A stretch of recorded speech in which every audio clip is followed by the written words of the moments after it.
future, talk radio will actually educate, inspire, and make you think. The future is now. Topics and music that affect your life from Universal Broadcasting Network. Tune in at ubnradio.com.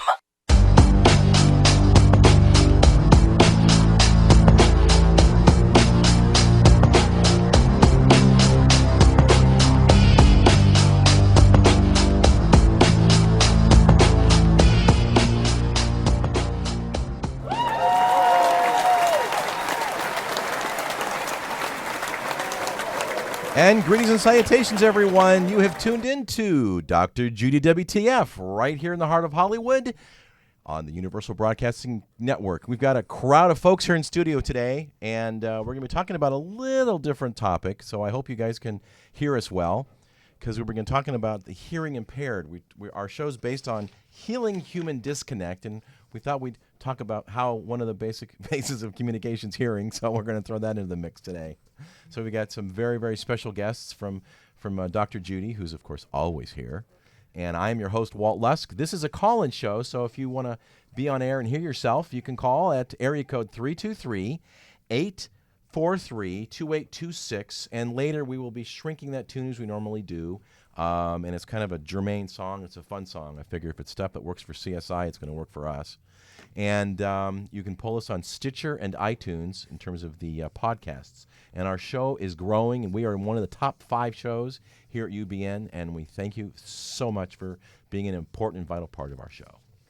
So first of all, I really want to thank you, Mary Beth and Joey Perlmutter, for being here. And Joey is my wife-in-law. Yes, it's a phrase we coined ourselves. We did, and we're going to have another episode bringing you back on because there are a lot of families out there who are divorced, and then there's the blending of the family. And so we have been very fortunate in that we have a wonderful blended family. Yes, we do. And so hopefully we can continue on that theme another day. And then this theme, of course, is about healing human disconnect from the point of view of what happens when you don't have a very, very important sense of hearing. How does that alienate one from the rest of the world? So we're going to talk a lot about this topic. What? Exactly. So exactly. Just to interrupt you, we have the guest. I can give a little background. I mean, that's important, you know. It's Mary Beth Goring. She's been with the John Tracy Clinic for 22 years. It's a long time. Working with families and young deaf children, and she's also a marriage and family child counselor. So she's very versed in this area and speaks Spanish and English. Is that right? Sí, correcto. Muy bueno. And she does child development screenings and is taught at graduate level classes and working with families in terms of this issue. So, and it's a very important issue. Now, just a curiosity, and this is like out of the blue, are people becoming more and more hearing impaired? I mean, is a percentage of the population, is it pretty stable or is it growing? No, it's growing, but for older, not for the newborns. You know, not for congenital hearing loss, but rather for acquired hearing loss from having your eardrums blasted out with these sorts of devices and having the volume too high. But yeah, I mean, occupational hazards. Too much rap. I think it stands for a really awful poetry. So people that used to get hearing aids in their 70s are now having to get them in their 40s and 50s. 40s and 50s. Yeah. Oh my gosh, that's huge. That's not the population we work with. We work with real little ones, 0 to 5 years old. Mm-hmm. So just tell us a little bit about the nonprofit work of the John Tracy Clinic and what kinds of people do you serve? Okay, I love talking about John Tracy Clinic. It's almost a magical place that gives a very rich and deep variety of services to families who have young children with hearing loss under the age of 6. Okay. Worldwide, not just local here in Los Angeles, but worldwide via different means. The services that we offer are like audiology services is often the kind of the entry into our services for people that need to know, did my newborn who failed our newborn hearing screening at the hospital, does this child actually have a hearing loss, or is it just something that the middle ear is full of amniotic fluid and it's blocking the baby's hearing? So at what stage can a parent know that child indeed is Well, you know, Well, there's it's a not whole been horde here. of stages. I mean, you go to their website, which is jtc.org. Their mission, I like their mission statement. It's really great. It's provides worldwide parent-centered services, and you were sharing with us before we went on air that they come from all over the world, and especially England. Well, Right. England is one of the places that sends us a lot of parents in the summer, or families in the Yeah. summer. Yeah. Now, parent-centered services to young children ages 0 to 5 with hearing loss, offering families hope, guidance, and encouragement. They're the leading diagnostic and education center for young children with hearing loss. They're the largest private provider of services to families with young children overcoming hearing loss in the world. Their renowned audiology, education, and support services have generated international attention and praise. They serve over 25,000 families a year. That's huge. They have 2 locations in Los Angeles and Long Beach. Yes, that's right. I guess the largest number of people that we serve at this point is really through our distance services, through Right. online, mostly online. We still have a few people who like to use old-fashioned letters and snail mail, but we provide online services to people around the world in English and Spanish. Okay. And this is for parents to know what to do when they find out that their baby is deaf or hard of hearing. So what do they do? Okay, so they well, find out, and then what's the next step? the next step, well, you can find out that your baby is deaf almost from birth.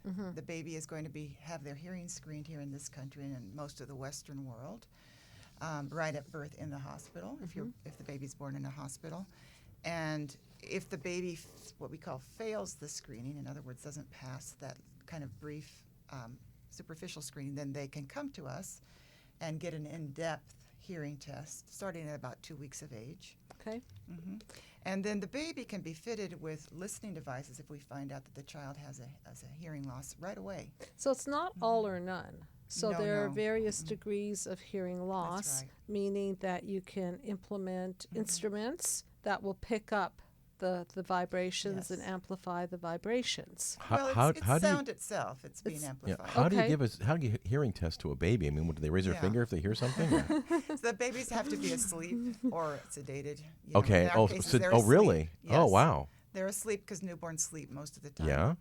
And they attach little electrodes to their. Mhm. There's actually a device where they don't have to do that many electrodes now, and they're measuring the sound that goes in the ear across the brain waves, all the way through the auditory canal and the whole different processes, and then they can find from the series of tests that are provided which part of the listening pathway is affected. So all it's the way from the outer ear to the oh brain. wow. So it's technology It's that they've technology. connected to the child Yes. that actually determines whether there's hearing Yes. loss and what type. Yes. Oh, and then On wow. the computer will show up, on the screen will show up the brain waves of the child in response to the sound that's Oh. and at different Interesting. frequencies. You can really map out Wow. what the child hears and at what level. Wow. And I'm just curious, when you then tell the parents the results of the test, Yeah. what are you finding? Because of Wow. course, when you have a child, you want that child to be a perfect baby, and then they're told that their child is not able to Well, hear. Parents will describe to us that it feels like, the earth opened up and just swallowed them. Yeah. Or being hit by a train is another metaphor they use often. Okay. It is so devastating and such a shock. It's not usually, on most kids, the hearing loss is not at all visible because usually the outer ear looks fine and just normal. It's usually, most of the hearing losses that we detect and diagnose are in the inner ear and the cochlea of the ear. Okay. But there are other parts of the auditory pathway that can be affected, but that's a very invisible part of your anatomy. So it's so shocking. Here's your baby, and then suddenly you're realizing that your baby's not hearing your voice. It's so painful. And one of the many things that parents will share with us is, I thought I would never hear my child say mommy or daddy. And these are the things that they immediately think. They're not Yeah. aware that actually this is not going to be a barrier to the child learning how to communicate, even in spoken language. And then after you educate them in terms of how they will be communicating with their child, do they take it in and somehow make Yes. how long does it take after the shock for them to make some kind of a peace with it and understand that Yeah. just because the child is not able to hear, that doesn't mean they're not going to be communicating quite effectively. Correct. That is absolutely correct. First of all, let's get rid of the assumption that deafness is going to be necessarily a block to your communicating and relating to other people. It doesn't have to be that way anymore at all. Okay. And you don't have to learn to communicate only with sign language anymore. Technology has provided most deaf people in the world with access to the sound of the human voice and the sounds of speech. And if you have those access to those sounds, then you can learn how to talk in the language of your choice, language that you're taught by your parents. And you can learn multiple languages. We have kids who are bilingual and trilingual at John Tracy Clinic now. So does that mean that the equipment has gotten so sophisticated that now even babies, children who are deaf, are able, whereas before they were not able to pick up Yes. sound? That's right. It used to. Parents who decided to teach their children how to use spoken language as a means of communication in the old days, the deaf kids, would rely primarily on lip reading. That was what we used when I first came to John Tracy, which was actually in 1987. But as of 92, I believe, the FDA in the United States approved cochlear implants for children above the age of 2 years.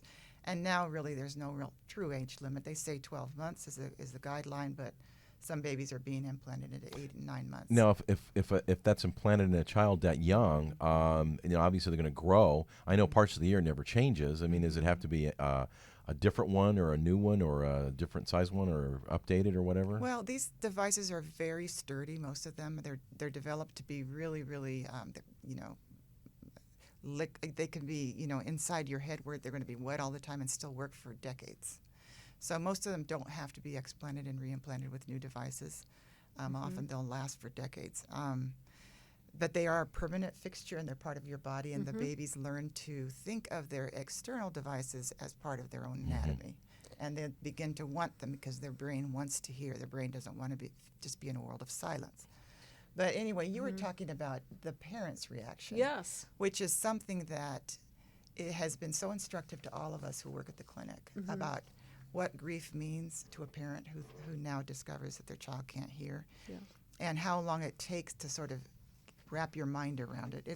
It feels very surreal to parents initially, and each parent's sort of grief journey, and I say that very respectfully, is very unique to them. So some people react to this news with a great deal of fear and anxiety. That's the first thing that they feel. Sure. Now the anxiety, the interesting thing about this grief state of anxiety, which is this heightened sense of urgency that accompanies you all the time and kind of this nebulous fear, is something that provides them with a ton of energy. So this energy helps them to search and to find what they need to find for their child. Okay, so propels them forward. Propels them forward. Okay. I know that in some cases anxiety is paralyzing to certain people, and that's for people that don't know what to do with it. What do I do with this fear and anxiety? What do I do to find a solution to this problem? But at John Tracy, we provide them with kind of every step of the way. It's a very much of a close hand-holding process where they're not only connecting to professionals with expertise, but to many other parents who also are on the same journey, some of whom have more expertise because they've been doing this longer, and then they've formed these very close mentor relationships with each other. So, for example, our audience is, I believe it's worldwide, correct? Yes, it is. And so let's say there's someone in England or India or wherever who's listening to the show and they're challenged with this.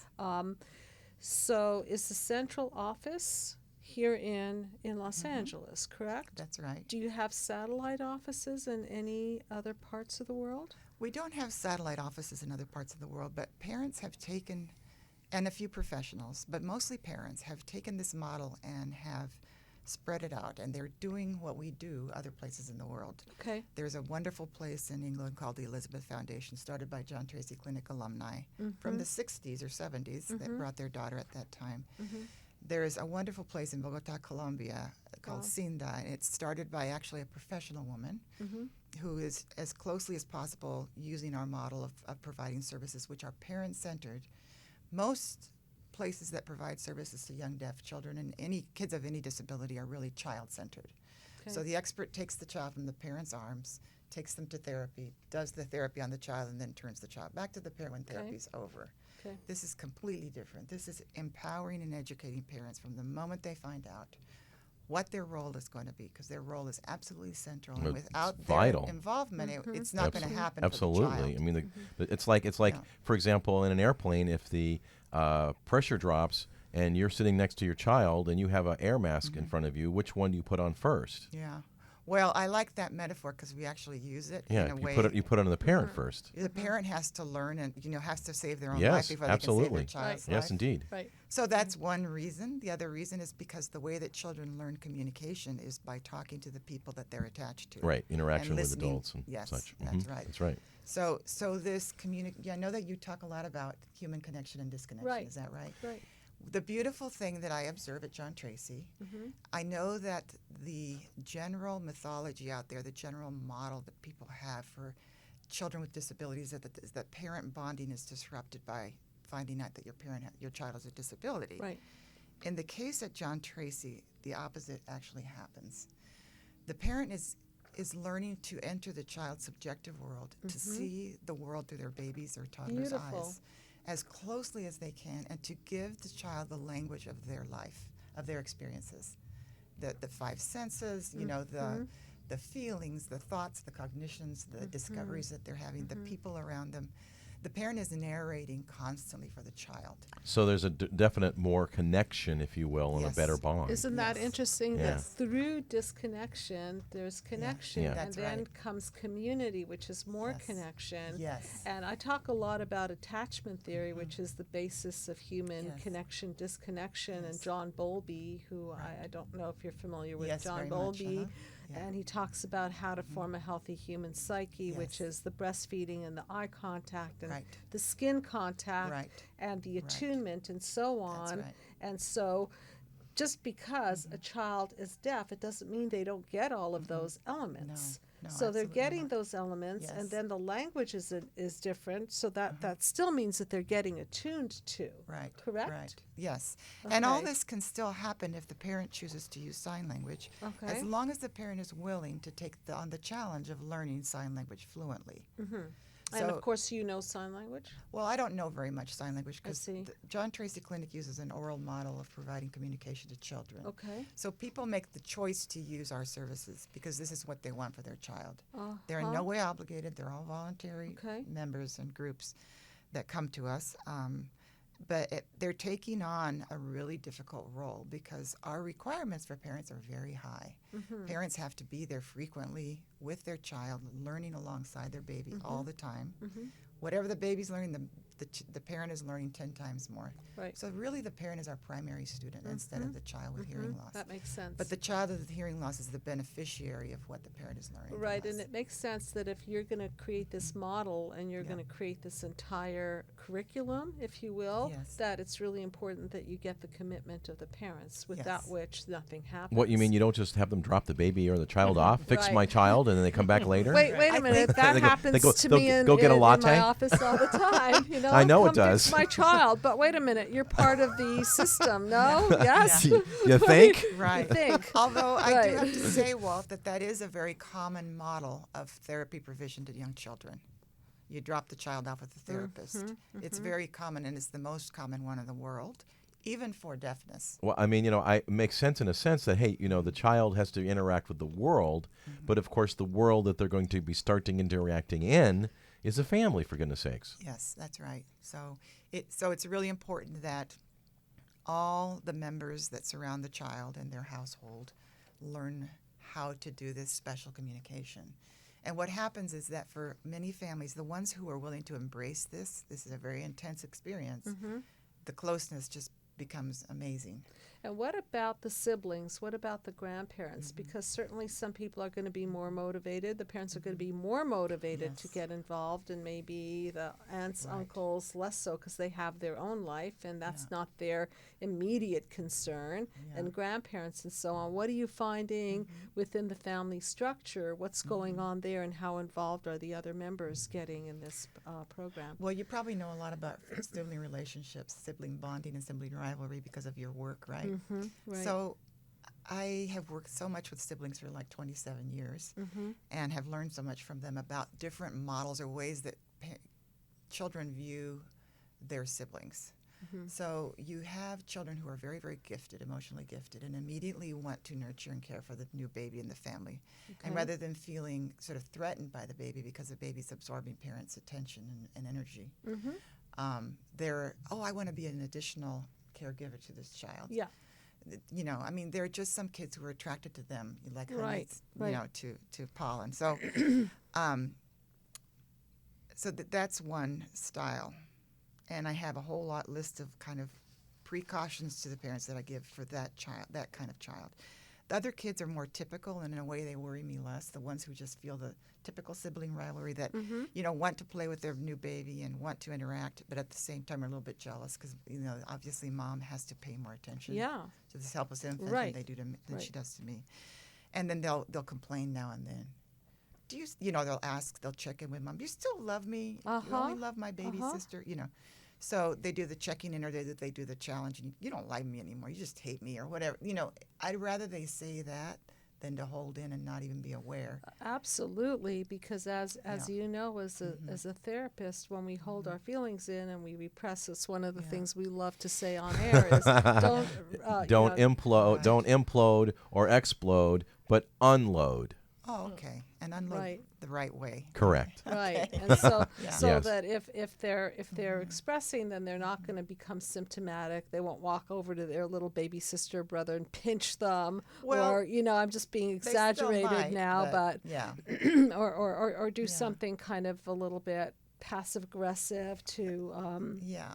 I mean, there's all these different kinds of kids. They're the kids who just disappear into the background. okay. There's this really poignant picture in one of my sibling books where there's a child standing in the spotlight, and mom and dad are like, and he's reading from a book, and he's in the spotlight. Mom and dad are like right next to him, like applauding while he's reading. Yeah. And in the shadows, in the distance, you see this tiny shadow of an older sibling I just see. vanishing off into the shadows. Wow.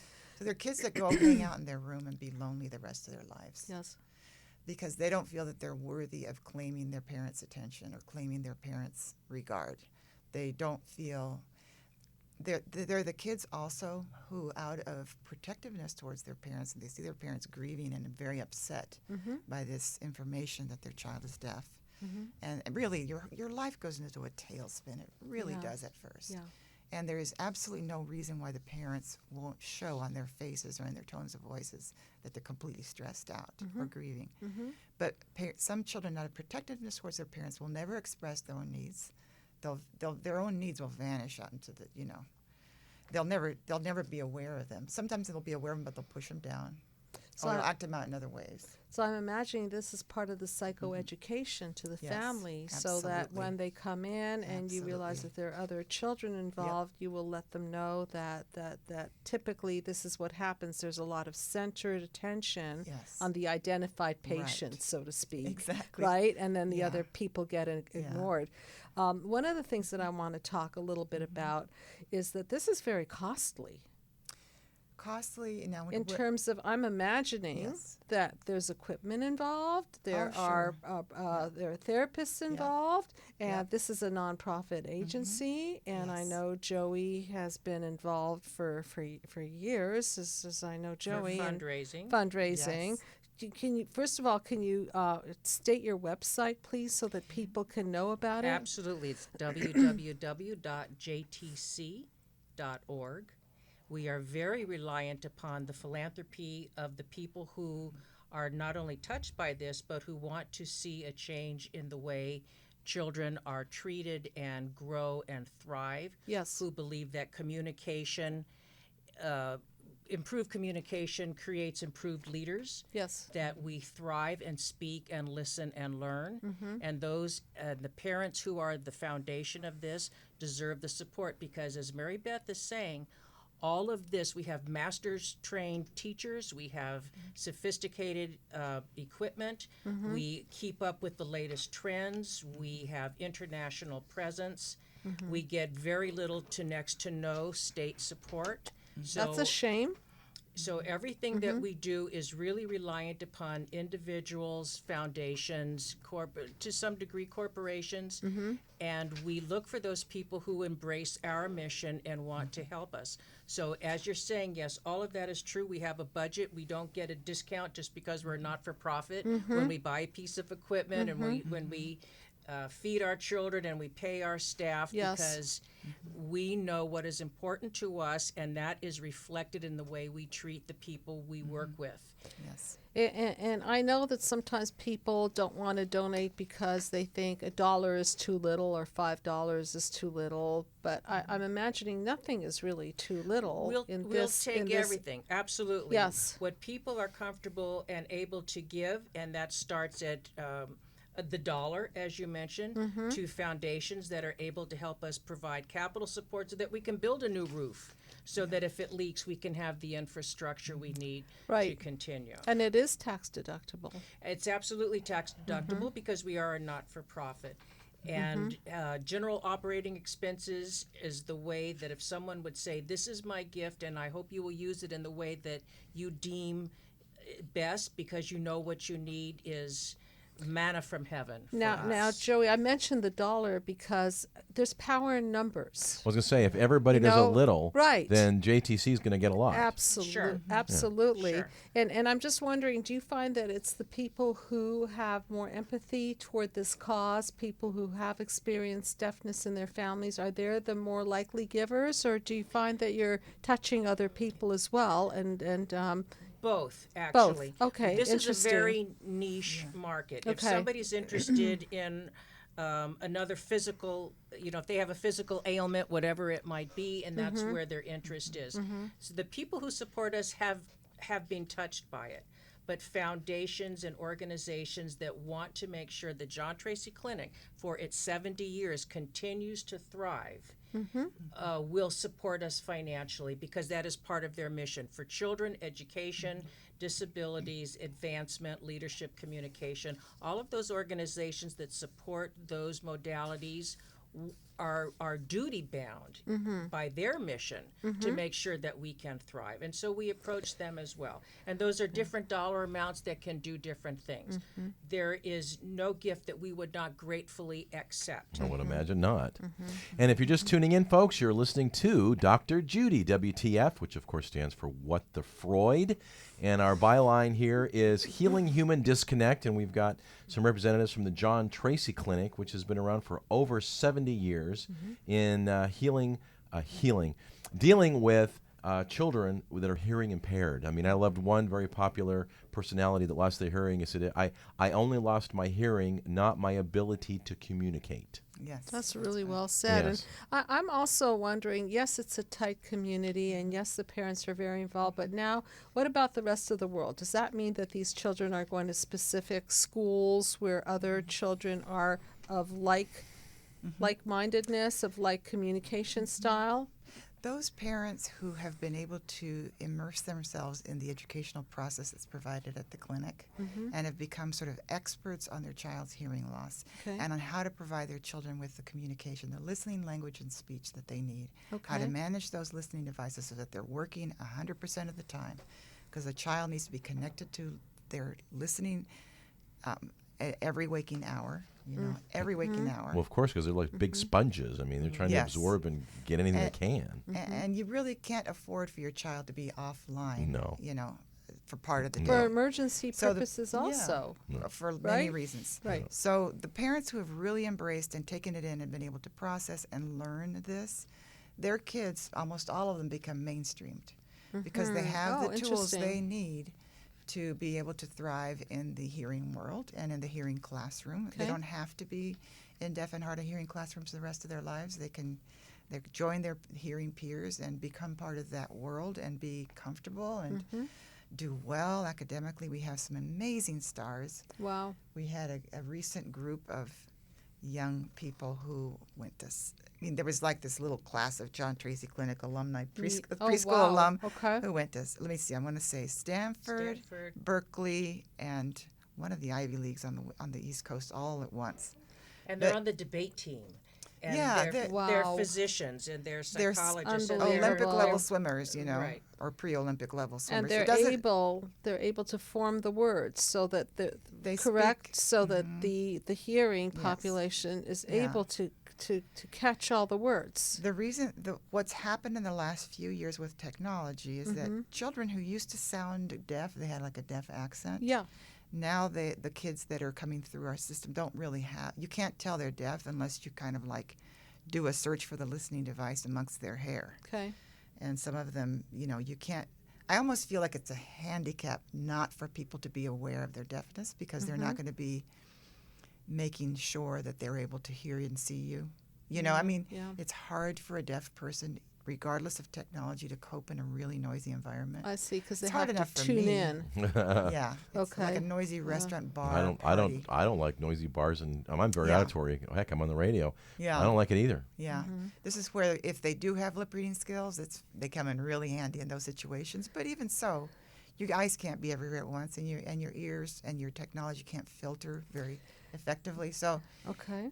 but they still learn how to thrive in pretty much every environment. And when we have these panels of young people come back to visit us and talk to the parents about their lives, some of them are like, I just don't like noisy parties. And other ones are like, no, I'm always at the bars with my friends. So really they're not limited by their hearing loss the way that they might have been, 50 years ago. In fact, one interesting phenomenon to illustrate the shift in acceptance and pride is that a cochlear implant is hardware that's attached to your head. Oh, And you can cover it if you have long hair, and no one need necessarily know. so Now it doesn't go in? Well, half does and half doesn't. Oh, okay. Yes. But Okay. now the part that is the hardware on the outside for young girls are picking purple, glittering, blinking lights. They are They bejazzle it. Right. Yeah.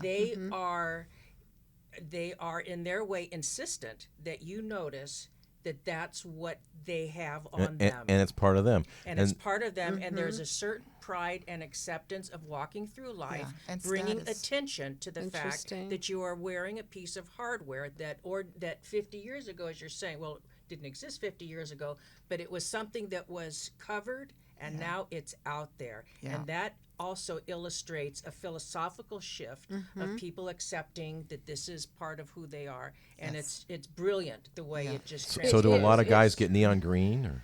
Well, the boys have their cool little stickers that they put on their Yeah, devices. they have the little cowboys and the, Yeah.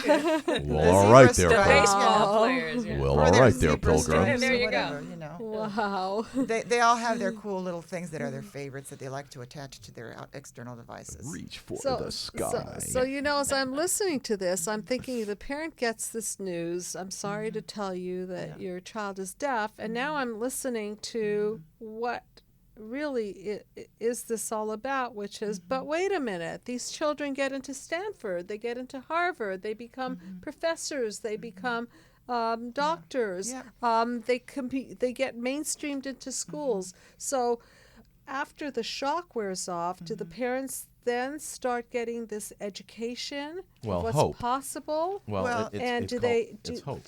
does it internalize, or are they still no, my child is going to be limited? What happens in the parents' brains about this Yeah. tremendous amount of information, which is very Well, real? On the website, Judy, it says that learning topics that are addressed include, since we're talking about educating the parents, right? Audiology, I'll stay right. Language, listening, speech, cognition, literacy, and educational planning. Oh, and socialization and family relationships. All these different, we're looking at the whole child. We're not just looking at their ears and their mouth Again, and throat. Yeah, it's Yeah, a system. they just lost their hearing, not their ability to communicate. That's true. So can you please repeat, just so the audience can know where to find you, where to donate, where to get information if they're looking for this kind of Absolutely. information for their family? www.jtc.org. It's John Tracy Clinic. In fact, would you like to give a little history for those of us who might not realize Sure. what the name implies? I mean, it's Some over of- 70 years old. Some of our listeners love old movies, or maybe they were alive a while ago, and they knew about an actor named Spencer Tracy, Spencer Tracy. who won, I think, several Academy Awards. He had a very long hung career. out with Katharine Hepburn. But but he was also married to Mrs. Louise Tracy, Yes, he who was was. our founder and our mentor. Yes. And their child That is child, John Tracy. the son. Yeah. Yeah. So Louise Is Tracy, he still alive? he died in 2007. Oh, Yeah, okay. he died a few years ago. But Mrs. Tracy was also an actress. She and Spencer met doing theater. And they said that she was a fantastic actress, really, even better than he was at the time in their young 20s. But when they discovered that their son John had this hearing loss, Mrs. Tracy tried to work for a little while after John was diagnosed with a profound deafness, but she just didn't feel that lifestyle was going to help John learn how to communicate. Gotcha. So she dropped out of the theater world. She stopped working. Speaking of the opposite of the narcissistic mother, Yes. which we talk a lot Yes. about, so she was Yes. very, very much in favor of putting her son before herself. That's exactly what she Yeah, did. yes. And that's what I see the parents here at John Tracy wind up doing themselves, which is why I respect, admire, take guidance from. We have this triangular relationship, I like to call it at John Tracy. We have the child with the hearing loss. We have the parent, who is the child's primary support, and then the Right. professional that supports the two of them on the side of the triangle. And that would be you and your team. And Now, do you train the other team members into Well, the system that you provide? We have a graduate program, a master's degree, that's provided to most of our team has gone through that program. They're educators of the deaf, so they're teachers. I am myself the counselor in the clinic. Okay. And child development specialists, but we do have these teachers on our team that have gone through most of them have went through our teacher training program at John Tracy Clinic. I We see. have up to 10 students per graduating class.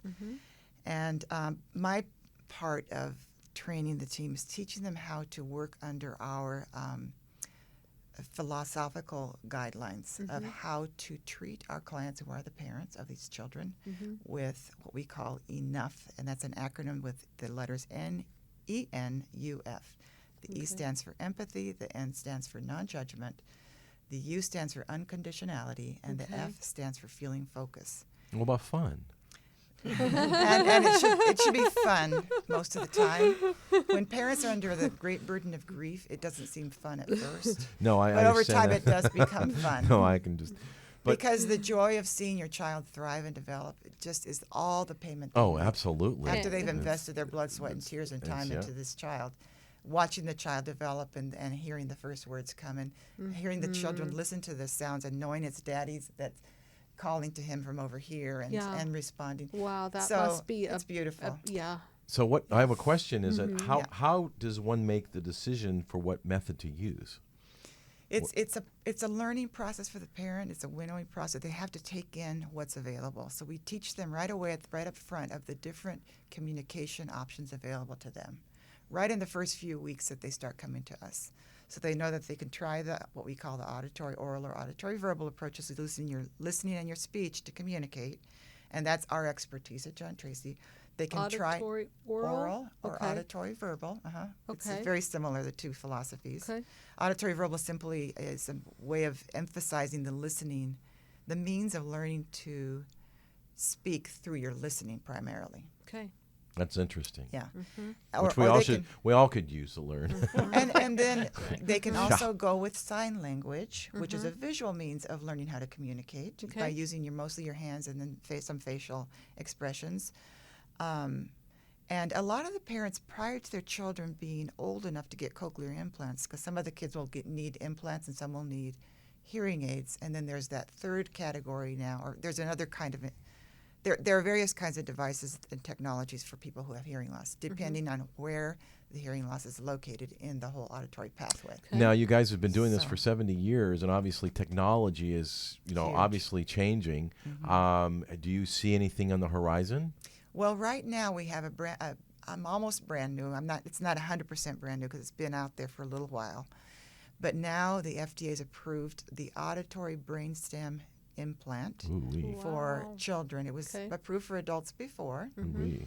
And most of the people in the world who had deaf kids who did not qualify the cochlear implant for many different reasons. One is they might not have had an auditory nerve, or they may not have had cochleas, or they may not have partially formed cochleas, or whatever.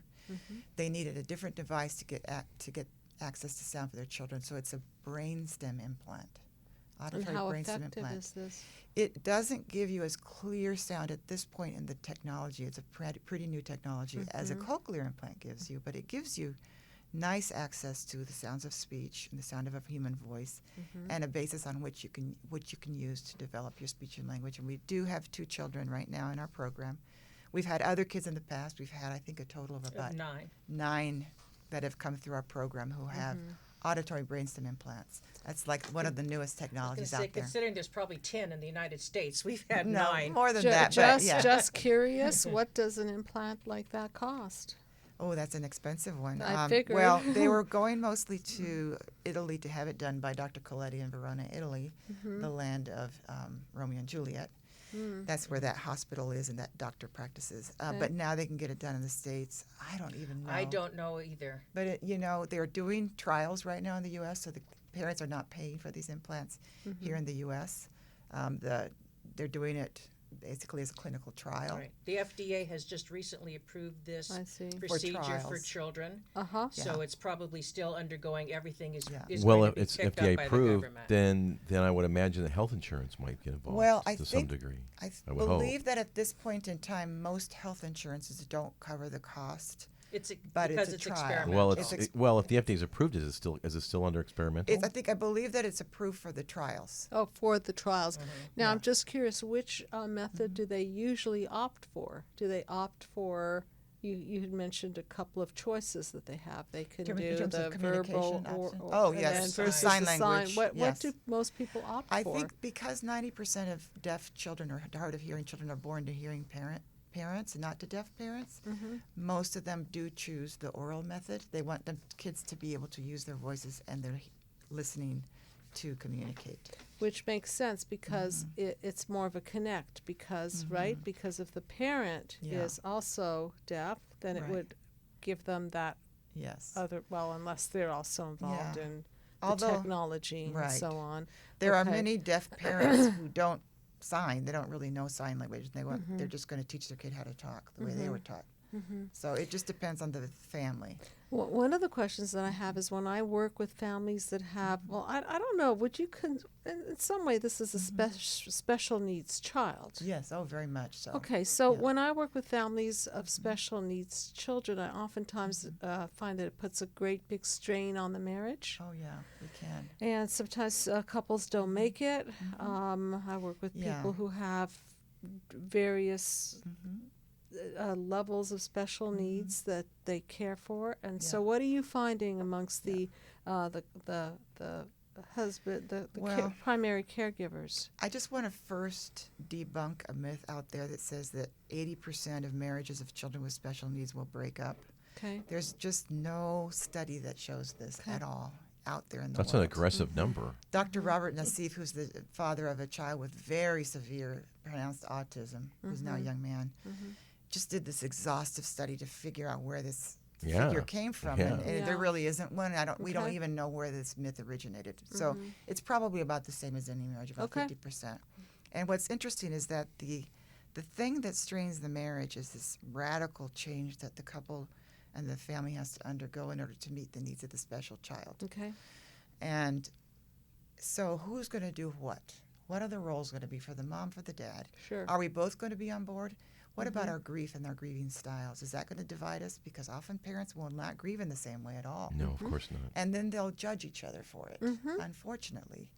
Because they each want to be grieved the way they're grieving, and everybody grieves differently. And there it is, that lack of human connection, because if the man is grieving one way and maybe his style is to isolate and cave in, and the woman needs to reach out and communicate, then there's that human disconnect and lack of empathy and a misinterpretation of each other. Right. Yes. So we work a lot with the grief with the parents. I do that part a lot, and we have articles and books and things like that about this. The interesting thing about the grieving states, which is it's not a sequence that you can predict. There's no chronology to it at all. There's states that kind of hit you at different times by what you're going through that day. But they all have a function and a purpose that's very useful. The states. Yeah. We call them states because stages implies a sequence, and it's not a sequence. Oh, they go in and out. Yes, of different states. Okay, it's like Elizabeth Kubler-Ross. She's got the 5 stages, but it's not like you march through the stages. It's states. You fall into. I understand. That's right. Okay. Right. We call them states so that they're not sequenced like that. Is that they all have a function. Okay, so if the dad needs to keep himself in denial for a longer period of time than the mom, let's say, because he sees a mom. Usually moms have more access to their own pain and tears. Well, they're also than- sometimes more able to communicate, Yeah. and sometimes have a more supportive group. Probably all those things, Mm-hmm. the cultural, but also just the genetic, the congenital, the hormonal, and everything, Mm-hmm. gives moms better permission and more access to their own pain Mm-hmm. Okay. than dads. But dads, by going into a denial of his feelings, if this is what the dad does, he doesn't always do this, but if he does, he's trying to be the ballast in the ship so the ship won't capsize. That makes sense. So the At least- function. He feels that Okay. if he were to grieve at the same level of his wife, the whole ship would sink. So therefore, the Well, that's a the- huge responsibility. That's a lot of stuff on his shoulders. right. Yes. But what with the philosophy of enough, with the empathy and the The non-judgment. non-judgmental, then you teach the couple to Yeah. respect however their Yes. grief style is. Okay. Yes, and help them to communicate to each other. I think it's probably easier for the woman to communicate what she's going through, but then to help the man, let the woman, his wife, know that he too is hurting very severely, but he's just not letting her not showing it to her, because he's afraid he'll push her over the edge. And really, the opposite happens. Almost always, when I have two people together, when one starts spilling over, the other one will contain. They almost take So turns. they we have a term that we use here because of our conversation with Dr. Stan Tatkin, who Couple writes bubble. a lot about the couple bubble. That Okay. The book's called Wired for Love. Right, Okay. right. The couple bubble, the Yes. partner's protecting the other. So they Yes. form a couple bubble so that one is in one state, Yes. the other can buffer, and then they Yes. take turns. Yes. And they keep the homeostasis. That- Okay. yeah. The Makes healthiest sense. marriage I see is a marriage where there's space within that marriage for both of them to grieve at their own time and their own pace. Makes sense. So that the man doesn't have to contain for 2 years till his wife is doing well, and then Yeah, suddenly he wow. slips into this Right. severe depression, and he needs medication. And it doesn't make any sense logically at this point because Okay. the child is doing fantastic. Right. Yeah. Now the child's talking in paragraphs, so I'm going to go into a deep depression. Yeah. So, sequentially it doesn't seem to make sense, Yeah. but it does make sense when you think about how many couples will process this and try and stay together as a family. But a lot of them do report that their child's special need has pulled them closer together. And with that, I hate to tell you, the clock is a tyrant. We are going to pull ourselves together here and shrink our tune. We have had Mary Beth and Joey talking from jtc.org, which, of course, is the John Tracy Clinic here in Los Angeles, an international outfit. They are all over the world, been around for 70 years to teach parents about hearing impaired. If you go on the site, jtc.org, I found a really interesting a segment called Can Your Child Hear? And it goes through from 0 to 4 years old, different aspects of where the child should be from a developmental perspective as to whether or not they are where they're supposed to be. And you can go through that list and see, hey, are my kids right where they're supposed to be? Or maybe check it out and contact JTC and see if there might be a challenge. And get the community support as well. Yeah. Very Yes. important. And real quick, I want to plug our worldwide services. We have our internet-based or distance education course for parents. We have our summer sessions where people come from all over the world every year. We have one in English, one in Spanish. And we also have a professional course provided to Spanish professionals at the same time as the Spanish family course in the summers. But we also have an online, like we could use WebEx. It's kind of like a Skype. Well, I'm sure you have a platform. huge Okay. online community. Yeah, where parents can get in groups and sort of pay a flat fee and then log on every 2 weeks. And they will be receiving the class from a teacher at the same time and then be able to interact with the teacher. So there's just different ways that they can access our services. And they can find us all on the website Yes. once again. Yes. Tell them the website. jtc.org. And we have all of our local programs as well, which are the Okay. ones here in Los Angeles and Long Beach. In Long 'Cause we Beach. have Long Okay. Beach site. Okay. So Okay, quickly, we're going to thank try and you. do the song "Pinball Wizard" by The Who is a song we're going to string, folks. And we're just going to dive I wonder right in. why. Ever since I was a Not young that boy, I've played the silver ball from Soho down to Brighton. I must have played them all, but I ain't seen nothing like him in any amusement hall. That deaf and dumb blind kid sure plays a mean pinball. Well, I'm thinking that when you're labeled handicapped, there's a big pressure on the person to become special. And so here's this person trying to fit in. And so maybe some of the people who are not feeling that they're fitting in will focus on one talent and really play a mean game and become even more focused and special in their area of interest and passion. Well, some may play a mean game because he stands like a statue, becomes part of the machine, kind of like the implant. Feeling all the bumpers, always playing clean. He plays by intuition. The digit counters fall. That deaf and dumb blind kid sure plays a mean pinball. Well, maybe the intuition is also a very big part of what people have to use when their senses are not at play, right? Literally. Yes. And so that he becomes part of the machine. And so in this case, the machine is all of the equipment, and they have to integrate that into the fiber of their life. He's a pinball wizard. There has to be a twist. A pinball wizard's got such a supple wrist. How does he do it? Now, how do you think he does it? I don't know. What makes him so good? So we talk a lot about curse by design on our show, and sometimes when we have a curse, it's by design, and it feels like a curse, but sometimes it does End up being a blessing. end up being a blessing and make us spectacular.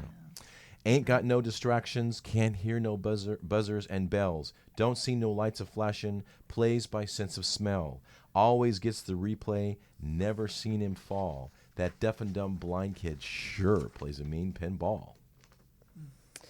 Well, he's got to use the other senses, right? Because he's dependent now. He's got to be hyper aware. So this everything is coming into play here. Yes, it is. I thought I was the bally table king, but I just handed my pinball crown to him. Even on my favorite table, he can beat my best. His disciples lead him, and he just does the rest. He's got this crazy flipper fingers. Never seen him fall. That deaf and dumb blind kid sure plays a mean pinball. Well, I guess he just has a way to become the best of his best, and the challenges keep honing him into places maybe where he has to carve out new pathways for himself of success. And he sure plays a mean pinball. He sure does. Now, They do develop a whole set of skills that other kids, their peers, don't have. absolutely not. Right. Yeah. I'm and sure they're that's not true. called deaf and dumb. For No, them. No, they're not No. deaf and dumb. No. And as you were saying, Walt, just because you're deaf, Well, it just doesn't because mean you've lost your sense of hearing or ability to hear does not mean you have lost your ability to communicate.